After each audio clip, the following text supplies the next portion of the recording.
ഓണൊക്കെ അവിടെ വിളിച്ചില്ല.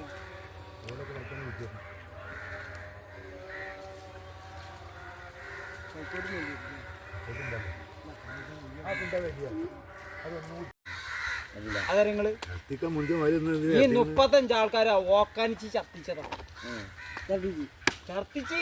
ചർത്തിക്കാത്തൊരു തൊണ്ടി കച്ചിട്ട് ചർത്തിച്ചാണ്. കേരിയിലെത്തി സൽക്കാരം കഴിഞ്ഞ് ശരീരത്തൊക്കെ പിടിച്ച് കഴിഞ്ഞ കുറെ ചർത്തിച്ചിട്ടുണ്ടാ. ആ അപ്പൊ ഇവര് നിന്നൂല. ഇത് പേടിച്ച് ഉണ്ടാക്കാം മൂന്നാക്കാൻ പനി. ആ പിന്നെ പിരാന്ത് എന്നല്ലാതെ ഇങ്ങോട്ട് കൊണ്ടുവരുന്നു. പ്രശ്നമല്ല. ആട് മരുന്നല്ലേ നാടനാട് എന്നൊക്കെ പറഞ്ഞു. ആട് എന്റെ ആടും ഇവളാന്നാ തോന്നുന്നു ആട് തിന്നനാണ്. അല്ല അവള് തിന്നണ ആള് എല്ലാ മറ്റുള്ളവരാരും തിന്നില്ല. ഒരു ടീം മാത്രമേ തിന്നുള്ളൂ. ഒരാൾ മാത്രമേ തിന്നുള്ളൂ. എല്ലടോ ഞാനതല്ല പറയുന്നത്. യാവത് ഇങ്ങനെ നടത്തി കാണിച്ചു കൊടുത്തിട്ട് അവർ കാലയിക്കാനല്ലോ. ഇതിലെന്താ ദുർഗത ഉണ്ട്. എന്നാൽ പിന്നെ ഭക്ഷണം വേറെ ഉണ്ടല്ലോ. ഇവിടെ ബീഫുണ്ട്, ചിക്കനുണ്ട്, മീൻ പൊരിച്ച് ആവോലിയൊക്കെ വെച്ചിട്ടുണ്ടായി. അതൊക്കെ കൂട്ടിയാൽ പോരെ.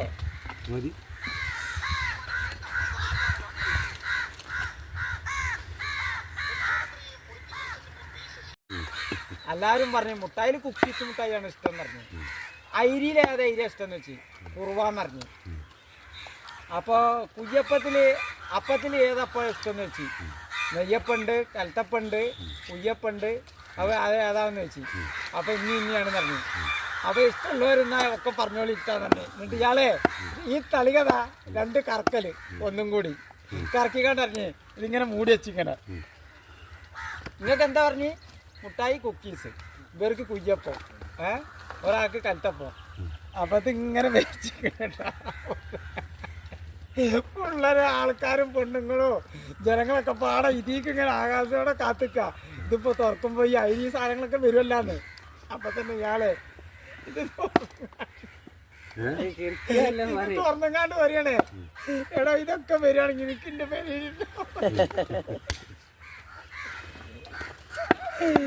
പറഞ്ഞ സാധനങ്ങളൊക്കെ ഇങ്ങോട്ട് വരികയാണെങ്കിൽ അല്ല ഇങ്ങോട്ട് ഇരുന്നാ പോരാ. ഞാൻ ഈ പുറത്ത് പോയിച്ച് നിങ്ങളെ ഈ മഞ്ഞും കൊള്ളിച്ച് ഇന്റെ കുട്ടികളെ അരിപ്രശ്നത്തിനും വേണ്ടി വന്നതാണ്. ഞാൻ കാറ്റിക്ക് കയ്യിലൊക്കെ കിട്ടിയിട്ട്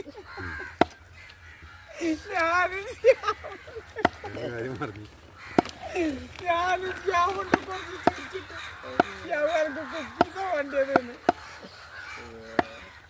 അന്ന് പറഞ്ഞ പോലെ ഇത് കൊണ്ടുപോയാലേ മൂല്യർ ഇതിൻ്റെ കൊണ്ട് പോവില്ല.